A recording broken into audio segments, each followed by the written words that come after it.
Hello, everyone. A good late morning to you all. Um, my name is Jayant Kambekar. I'm a senior consultant at Janicki and Johansson. I work at the Houston office of Janicki and Johansson.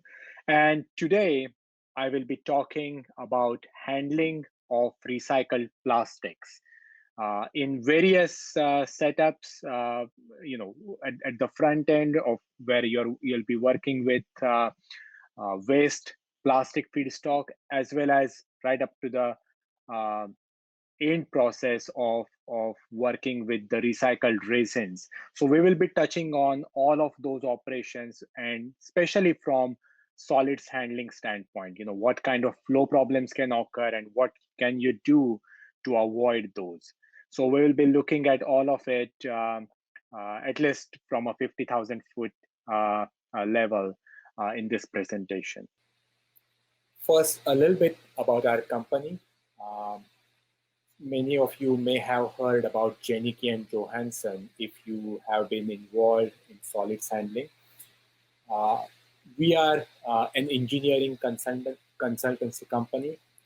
We focus mainly on achieving reliable solids flow, reliable bulk material flow. So, whenever aspects associated with achieving consistent discharge from silos and bins and hoppers and feeders is important, those are the applications that we typically work on. And in our work, we use a scientific approach that is based on the theory that Dr. Janicki has developed. Many of you may know Dr. Janicki as the founder of solids handling. So we use those scientific principles in whatever work we do. Our services include testing of bulk solids, analysis of solids handling systems, and that includes silos, bins, hoppers, feeders, equipment such as that, and providing design recommendations as well as engineering for those equipment. So with that, let's get into today's topic. I want to start with a little bit of background. And one of the things that you all may have noticed is in recent days, in last few years, we have all seen that the demand for recycled plastics has gone up. It has been happening starting right from the consumer side. Many of the consumers want to use materials that are made from recycled plastics. And as a result, since consumers are demanding this, as a result, you see this demand translate upstream. So many of the uh, uh, producers are requiring their feedstock that is made from recycled plastics and so on. So as a result, a new economy based on recycled plastics is coming in the picture, and this is all great. This is all exciting.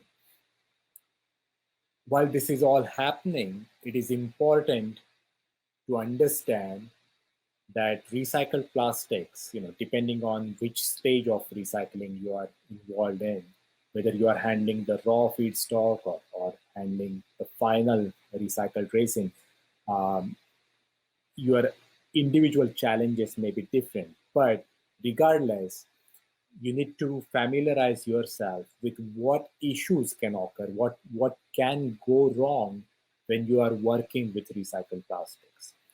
And sometimes that awareness, we find that isn't quite there.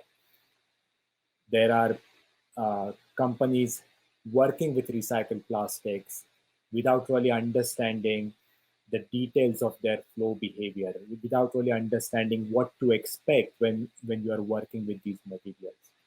And when that's the situation, they may run into some challenges that they were not expecting because they didn't get the right equipment without really understanding all those details.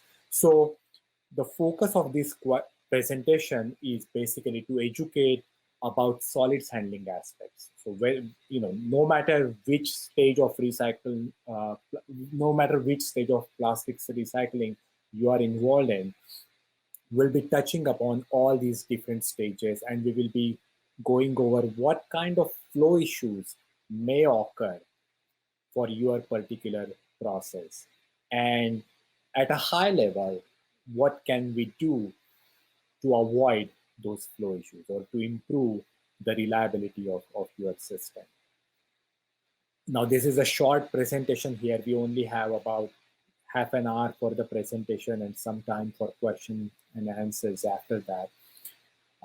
So I won't be able to cover all these topics in great detail, but as a minimum, my intention is to give you at least some flavor of important aspects associated with bulk solids handling that you can see in recycled plastics industry.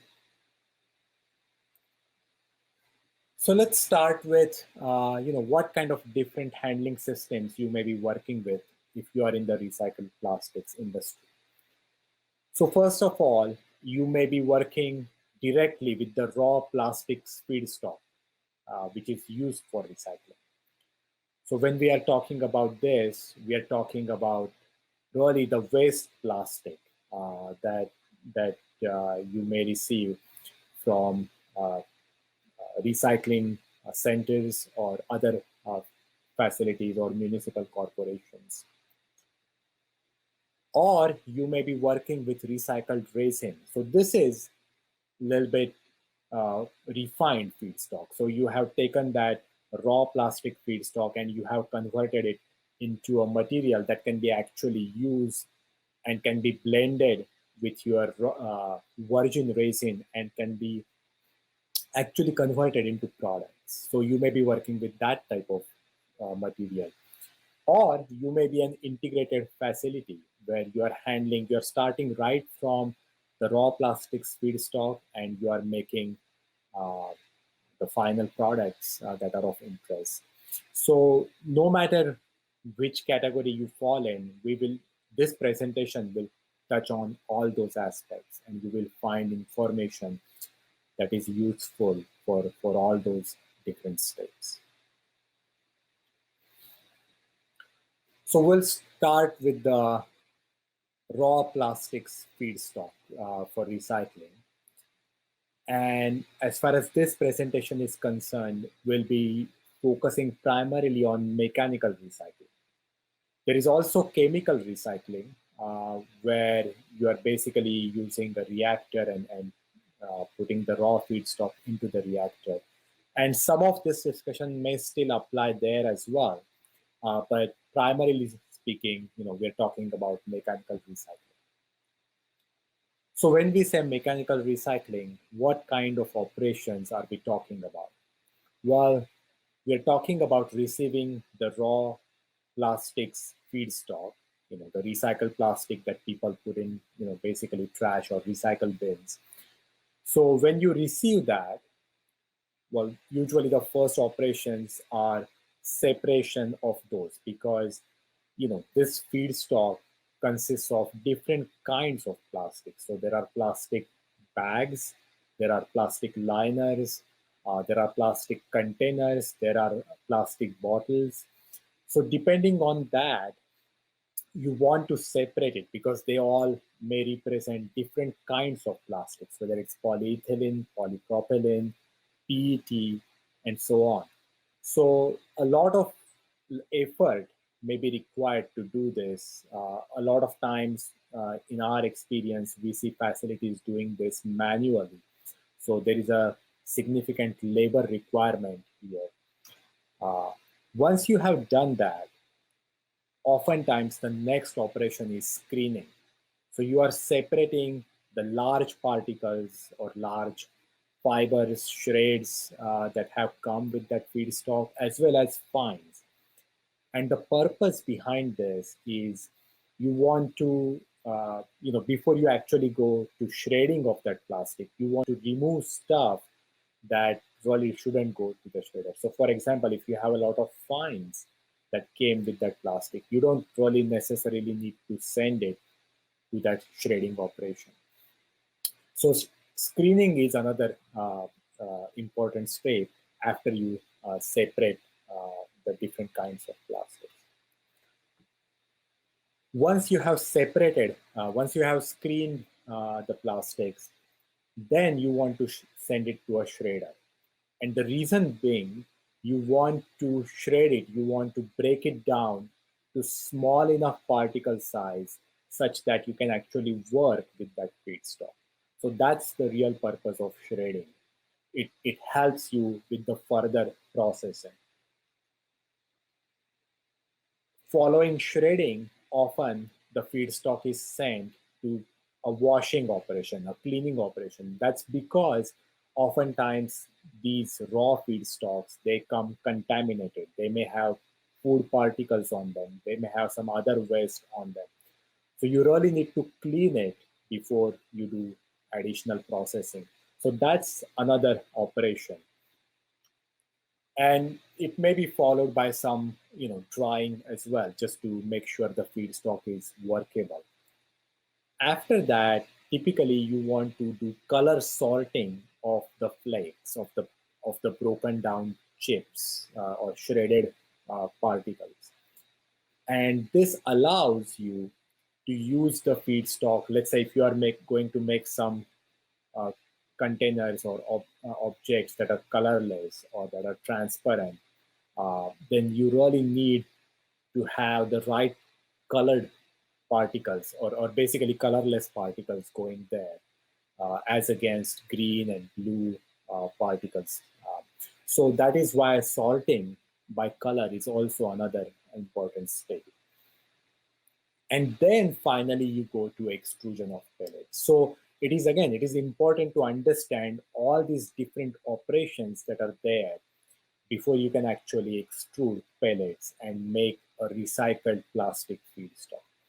And oftentimes, if you look at these operations, they are very manual. Many of them, not all of them, they involve a significant amount of manual interaction with the feedstock, and requirement of labor for that purpose.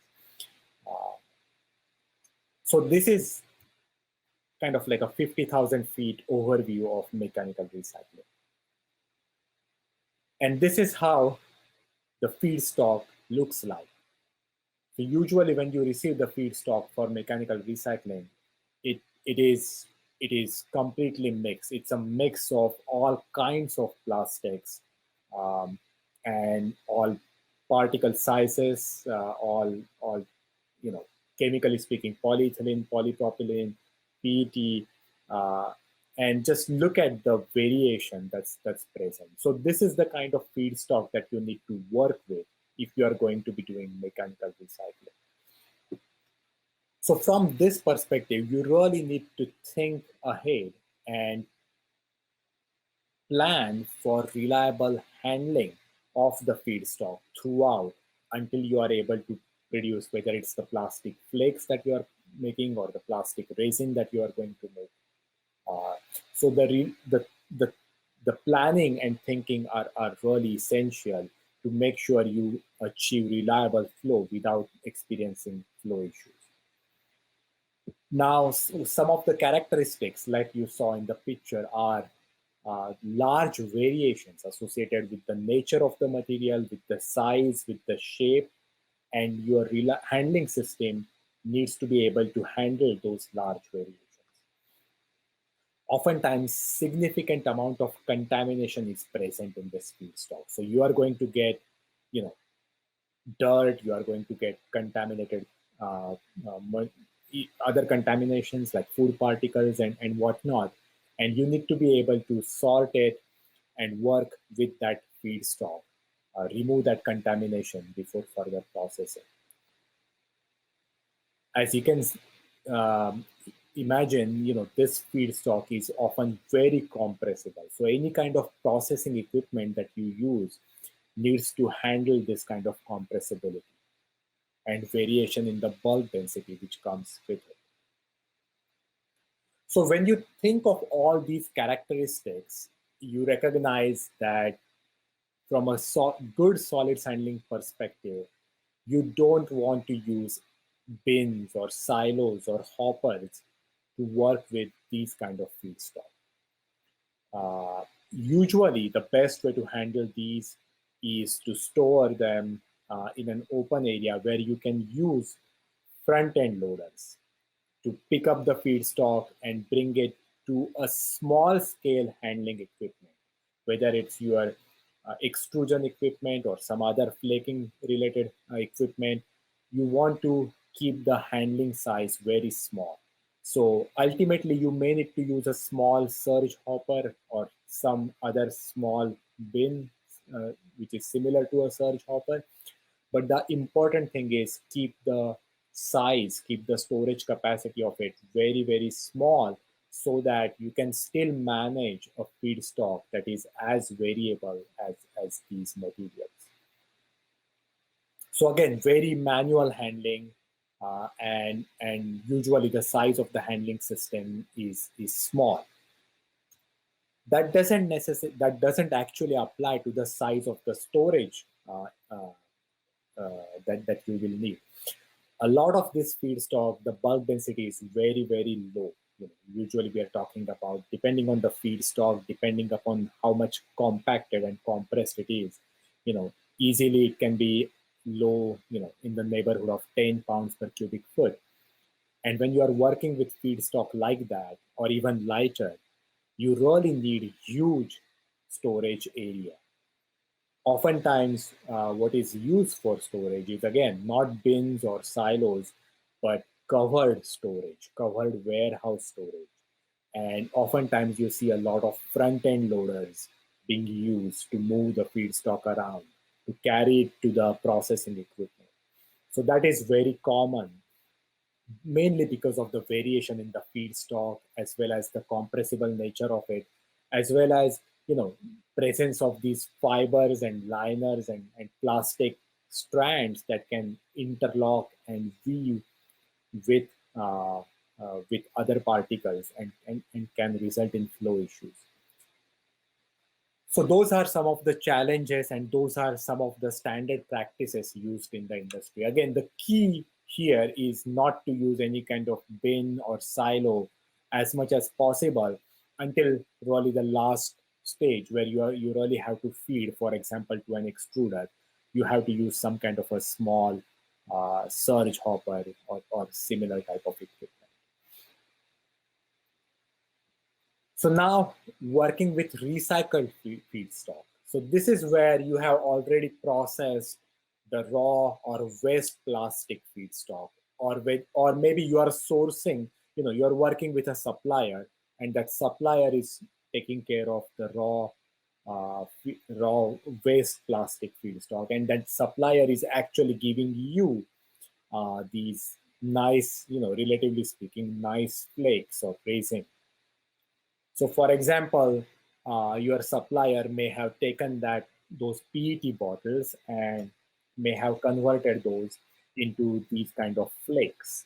So now the focus here in this stage will be on this type of feedstock, where you are handling these flakes, and those pose different kinds of issues compared to the raw or waste plastic feedstock that we saw. So what are some of the challenges here? Here also, you will see that if you look at that picture of flakes again, you can see large particles. You can see that these particles are angular, they are sharp. So those aspects of feedstock pose different challenges. So obviously, large particles and angular particles, they result into a lot of interlocking if you are handling this in bins or silos.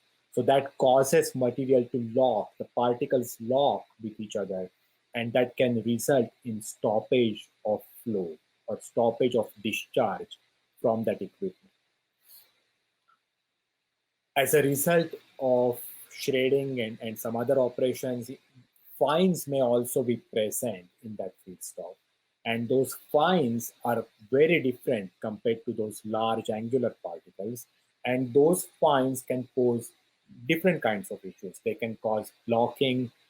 They can cause, if there are any pores or holes in the equipment that is used for processing, maybe you are doing some screening, those fines can sometimes block those openings as well. So you have to be careful regarding, what kind of, if you're using sieves, making sure that you are using the right size, making sure you are providing sufficient energy uh, uh, to the seals so that any blockage that occurs gets cleared. So so those are some of the important aspects. Like I mentioned earlier, interlocking of particles is a big issue when you are handling with such kind of recycled feedstock. The particles want to interlock, they want to jam, and they want to stop discharge. And when that occurs, your downstream process equipment is just going to starve. It's not going to receive any material. And then it will starve and can require shutdown of the process. Angular particles by themselves are going to increase friction significantly. That means they are going to require very steep hoppers if you're handling them in hoppers. Uh, that also means that there is going to be significant wear if you are handling these kind of feedstocks. So those aspects also need to be taken into consideration when you are planning for working with these kind of materials. So So these recycled feedstocks, whether in the form of flakes or resin, they can be handled in bin or silos and feeders, but it is really important to make sure that the bin design or silo design is done appropriately. It is important to make sure you have big enough outlet size so that the material doesn't hang up and arch, because otherwise you are not going to feed out of that silo. It's going to be a flow stoppage issue, it's going to be arching issue, and you are going to ultimately cause starving of the downstream equipment. So so it's really critical you make sure that the outlet size is big enough. You make sure that the hopper walls are steep enough. Otherwise, material is just going to accumulate uh, along the hopper walls and not really move along the walls. So those are some of the aspects, and we'll touch upon them again briefly. All right. So we talked about that, and lastly, uh, so far we have talked about handling of waste plastics, which is really the feedstock that comes from recycling places. We talked about handling of recycled feedstock itself, where the feedstock may be flakes, it may be angular and has large particles. And finally, when that feedstock has been turned into pellets or resins, that represents another different type of challenges as far as handling is considered. So we are going to talk about that kind of feedstock now, where it has undergone all of that processing, and now you're working with recycled resin or recycled pellets. So what are some of the challenges that you can encounter when you are working with these kind of materials? Well, you may be concerned with segregation or particle size separation, because oftentimes when you are working with recycled resin, you are actually mixing it with virgin resin of that plastic. And then this mix can separate, can segregate because of differences in particle size distribution or because of differences in the elasticity. And that separation can change the characteristics of the product that you are making. So that's one of the important concerns when you are working with recycled resin. And these uniformity issues then again translate into quality issues and can ultimately have consequence on the product quality and customer satisfaction. So when you are working with recycled resin, it is important that once you have done mixing of the feedstock, it is important to make sure that the recycled and the virgin feedstock, after mixing, they stay mixed, they stay uniform. If they separate, then you are going to see quality issues. Then you are going to see variation in the properties of the product that you are making. So we'll take an example. We'll look at a case study, a project that we worked on. So we were working with this client, and the client already had the system designed, already had the system producing this product, and they were experiencing issues. They were experiencing issues with mainly with the uniformity of the product that they were making. And the process at a high level was basically a batch blending process. So they were taking the recycled polyethylene, recycled PE resin, and they were mixing it with the virgin PE resin. And then they were handling that mix and feeding it to their processing system. So it was handled through a surge bin, and then it was fed to an extrusion process. And then they were making this ultimate product. And what was the issue? Well, the issue was they were getting variation in the properties of the product that was unacceptable. Their client, their customer was not satisfied with the product or with the variation that they were receiving, and was was and they were receiving complaints from this customer, and they were close to a point where the customer was about to cancel the orders for them. So it was a big issue, and this is basically what they were producing. So these orange lines or orange curves you are seeing is the bulk density that they were producing, and green curve is showing the thickness of the product. And as you can see, the main takeaway that you are seeing over several days, and the main takeaway here is these cyclic fluctuations, these variations, but they were going up and down, up and down, up and down. So when we did the analysis, we recognized that this was really related to their batch blending process. So once they were doing the batch blending, they were thinking it's all well mixed now and it should all produce good uniform product. But what was happening was when they were handling that blended material, the material was segregating as they were filling that surge bin and then they were discharging. In that process, the material, the recycled resin and the virgin resin, they were separating from each other. They were segregating. And as a result, the product that was getting extruded had variation in the properties. So this is where good handling system design comes into picture. And to do good handling design or design good design of handling system, you need some basis, you need characterization of that material. Otherwise, you're not going to get reliable discharge. So at a high level, when you do everything right, when the equipment is designed properly, and I'm talking particularly for silos and bins, then you can achieve mass flow discharge.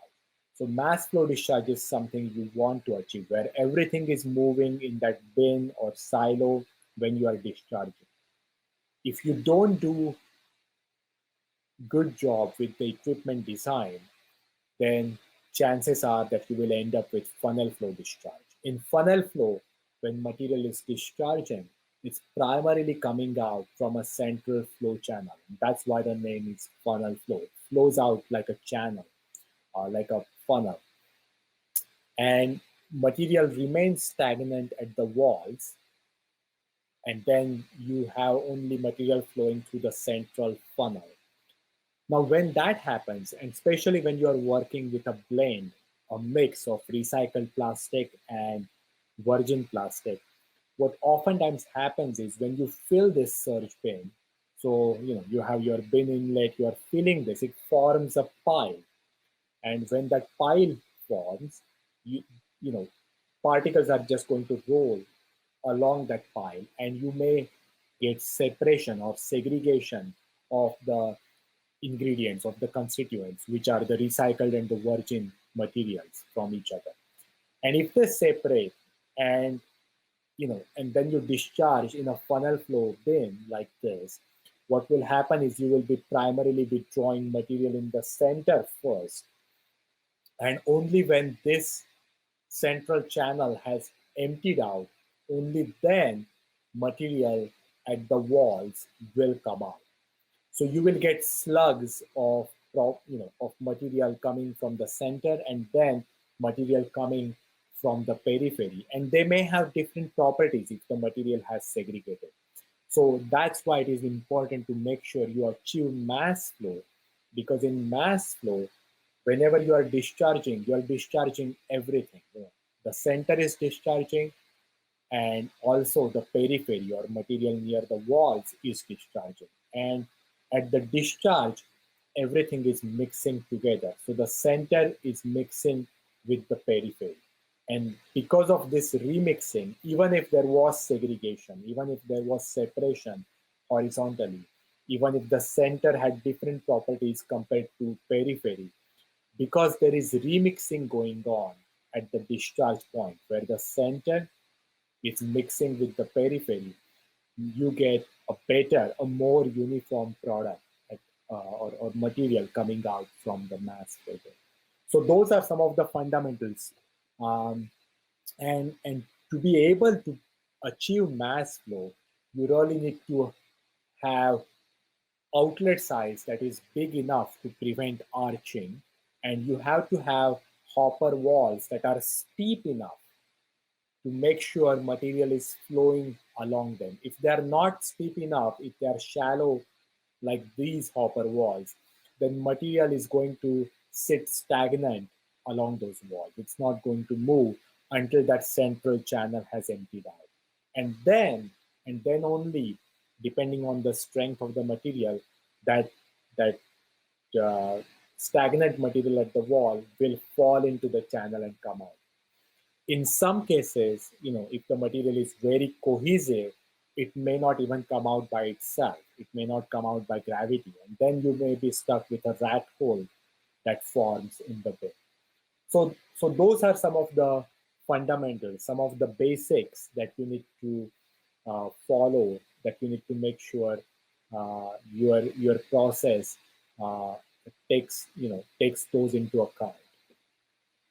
But again, to achieve that mass flow design, you really need some basis, and that basis comes from characterization, from testing of representative sample of the feedstock that you are handling, whether it's the shredded material, whether it's the blend, whether it's the resin, um, whatever is that feedstock, you need to test representative sample of it, and based on that, you need to determine, you know, what is the friction at the walls, and accordingly, what is the hopper angle that you need, how big of an outlet size do you need to achieve reliable. So again, we don't have enough time here to go over the details, but just to give you a flavor, the testing that provides useful basis in this case is shear testing.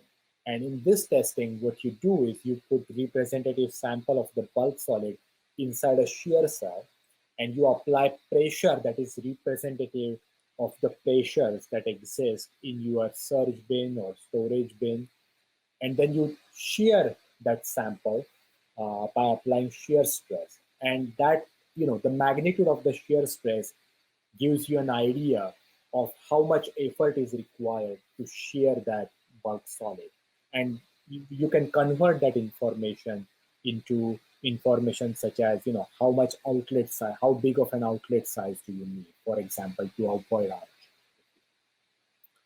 Similarly, you can conduct tests to determine the frictional behavior at the hopper walls. And this is a shear test, but in this case, instead of shearing the material against itself, you are shearing that bulk solid against the surface that is representative of the inside of that hopper. So here you are looking at shearing of your bulk solid against that internal hopper wall. And again, it's a function of normal pressure. So you want to apply the right kind of pressure that exists in your surge bin, and then measure the corresponding shear stress to achieve steady state. You also want to look at compressibility of the feedstock, which includes not only the bulk density, but the change in bulk density of that material as a function of consolidation. Oftentimes, when we talk about bulk solid, or oftentimes when we talk about plastic, usually uh, we are used to hearing just one number, whether it's 30 PCF or 25 PCF or 10 PCF. But in reality, that bulk density is a function of consolidation pressure. How much pressure is acting on that feedstock? And obviously, the more the pressure, the more will be the bulk density. And in that process, in that handling of your bulk solid, in that processing of your bulk solid, that bulk density is going to change. It's not going to remain as one number. So it's important to understand how much does that bulk density change. So it's important to measure not only the bulk density, but the entire bulk density range, which is measured by measuring compressibility, by measuring the change in bulk density as a function of consolidating pressure. So those are some of the key tests that provide us the necessary characterization and hence the necessary basis to design for mass flow. So apart from these tests, which tell us about information related to sizing of the bin, hopper angles, outlet sizes, it is also important to understand, how sensitive the material is to segregation. What's the tendency of this material to undergo segregation or separation? Um, and and even within segregation phenomenon, there are several different mechanisms by which segregation can occur. So it can occur because of sifting, it can occur because of fluidization, it can occur because of dusting. Um, so it is important to understand your particular feedstock and the primary mechanism associated with it. Oftentimes, for these kind of applications, the primary mechanism is sifting, where whenever you are forming a pile, such as pile that will occur, that will form in a bin or a silo or a hopper, when you are filling that bin. So whenever you're forming a pile, you will see that usually the fines, they concentrate in the center, and the larger particles, they want to roll, they want to go to the sides. And when that happens, you have segregation, you have separation of your feedstock. So even if you did great job blending your recycled material with the virgin material, if afterwards you do operations such as filling of the bin and handling, that well blended feedstock can separate, can segregate. So you can conduct testing to measure the tendency, how likely it is for that feedstock to separate. And that gives us an idea of, how likely are these problems to occur with respect to segregation, with respect to demixing. And then accordingly, you can decide how strong controls need to be in place to avoid such demixing. So when you factor all of this in, you can design, you can use that data obtained from characterization, and you can design the hopper angles that are steep enough to make sure material is flowing everywhere. There is no stagnant zone. And when that is done, you will see that material is flowing uniformly, uh, material is flowing everywhere, not only in the center, but also at the wall. So it's emptying out uniformly. You don't see a flow channel, you don't see a funnel in the center. We didn't really get a chance to talk a whole lot about feeders, but feeder design is also very important. So below that bin or hopper or silo, you have to have a feeder that withdraws material from the entire hopper outlet. So it has to have increasing capacity in the direction of feed. So for it, when you're talking about a screw feeder, What that means is you have to have pitch that's increasing, as you can see here. Otherwise, you will be just pulling a channel directly above the first couple pitches, and then you will have stagnant material for rest of that feeder section because there is no additional capacity to pull in that material. So those are some of the things to keep in mind, and when you do that, you get really consistent, reliable flow behavior. So when we did this for this particular client, their problems with the variation went away, and they were able to achieve reasonably well, reasonably consistent product. So that concludes our presentation.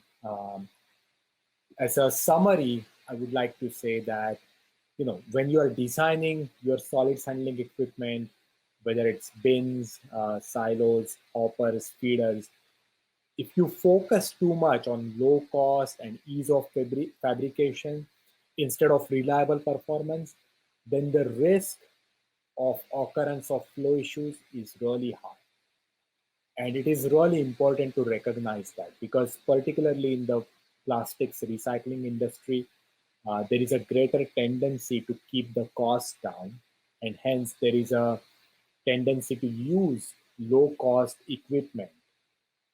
And that is all good as long as it can provide you reliable flow. So it's really important to also ensure that flow behavior is kept in mind when you are selecting the equipment. Technology is available.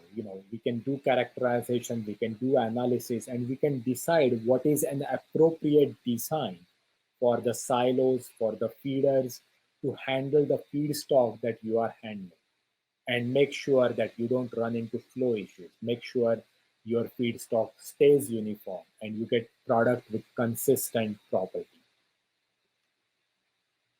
And that kind of information obtained using representative sample of feedstock is really the key. That's the that's the that's the factor that's going to um, help you achieve successful operation without any flow issues. So with that, I would like to conclude my presentation, and I can take any questions that you may have. Thank you.